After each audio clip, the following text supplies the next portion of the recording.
Office, the National Boundary Commission, the Revenue Mobilization, almost all the agencies were involved. And they worked for 1 full year. And at the end of that year, they did a delineation of the oil boundaries, of course, of the littoral states, the boundaries of littoral states. And then they now use the coordinates in a retreat in Kano to fix the oil wells.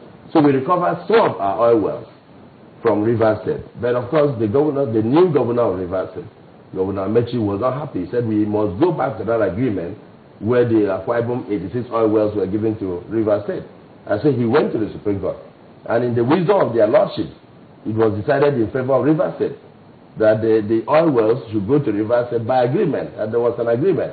I do know that, yes, I cannot question their lordships. But what was referred to as agreement was a letter from President Obasanjo saying that, oh, there is a political solution, share the oil wells 86 to Akwa Ibom, 86 to Rivers. And so Rivers jubilated and they took our oil wells. Would you say that my closeness to the president led to the loss of the 86 oil wells? And will you describe it that way? I would say no, because the president does not control the judiciary. And that decision was taken by their lordships in their wisdom.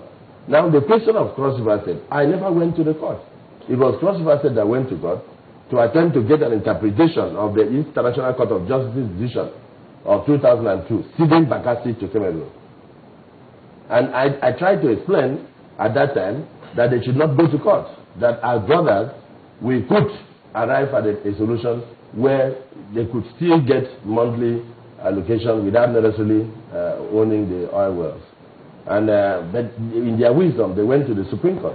Don't forget, they had gone to the Supreme Court in 2005 when these oil wells were given to them in a letter by the then President Obasanjo. It was clearly spelled out that Nigeria is negotiating to keep Western Bakassi as part of Nigeria. That being the case, the Cross River State will have a leeway to the sea, and therefore the boundary on the maritime boundary is really delineated as follows. Akwa Ibom will lose 75 number oil wells, and Cross River State will gain 75 number oil wells. This was the letter on the 24th of January 2005. That is the letter that brought the so-called 75 or 76 oil wells into issue.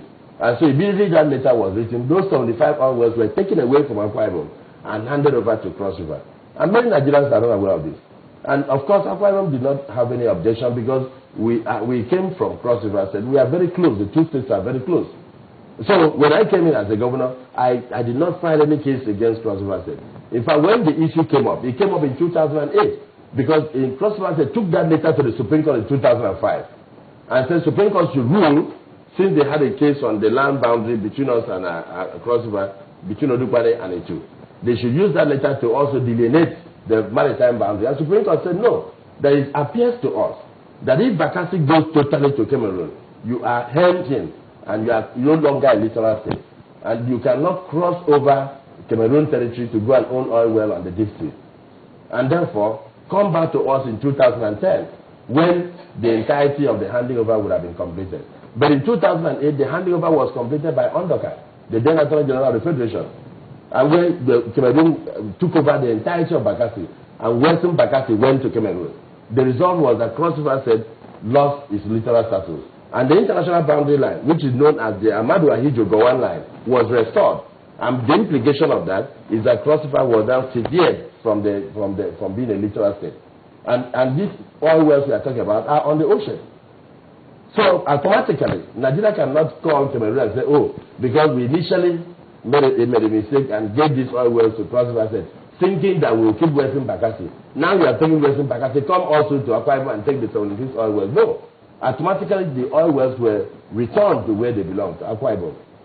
And even in spite of that, we even allowed that every month, some of our monies were still being deducted and paid to Cross River State. And these facts were not known to many people.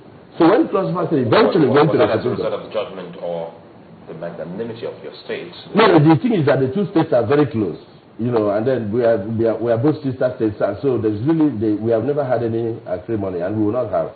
And 40% of the population in Calabar are from here, so you can call it the magnanimity of the government.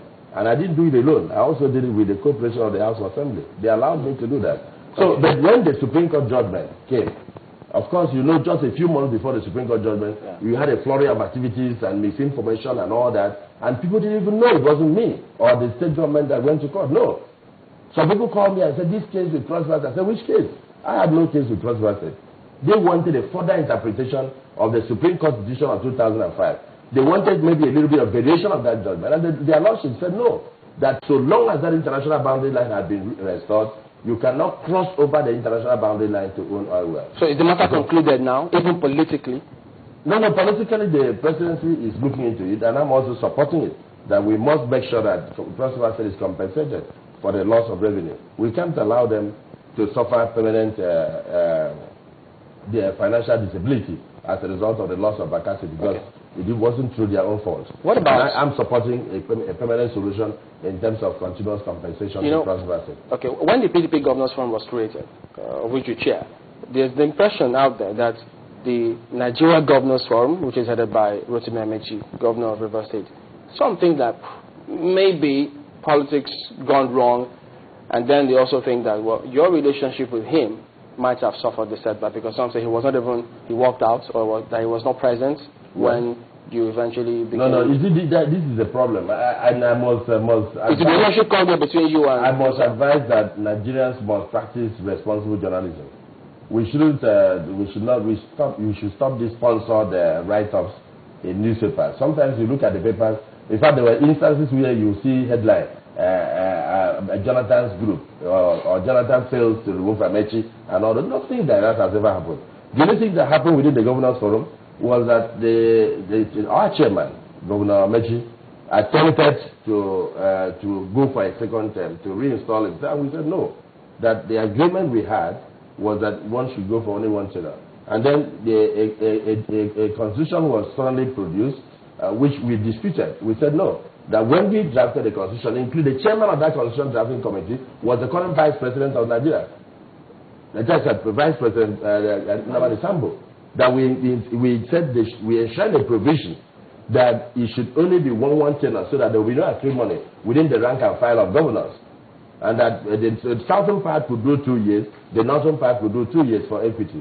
Now, why did we do that? We did that because we had a situation where there was a chairman of the Nigerian Governors Forum that had presidential aspirations.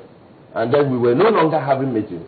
And it was now tending to look as if the body of governors were interested in wresting power from the people at the villa. And this was not the truth. And so there was a breakaway small section of governors, which I was involved, that attempted to impeach the then chairman of the Governors Forum. And that now forced a meeting. It was at that meeting that we all agreed that we should now have a small constitution. Because don't forget that this is a primus inter pares arrangement. Also, everybody is equal. Governors Forum is a convenience, is a forum of convenience where all of us sit down to articulate issues about the nation. It's not a constitutional a body. It's not a statutory body. Over time, it has become so powerful. No, I don't know about the power. I do know that it has become so unified, because we have been able to bring ABGA, ACN, and all that together to have more like a pressure group. More like a no, I don't think so. I think it's just because of the events in the country. For instance, when our late president was sick, there was need for the governors to come together and provide a little bit of leadership, and that was what we did. And I think that's what we are elected to do, to ensure stability of the polity.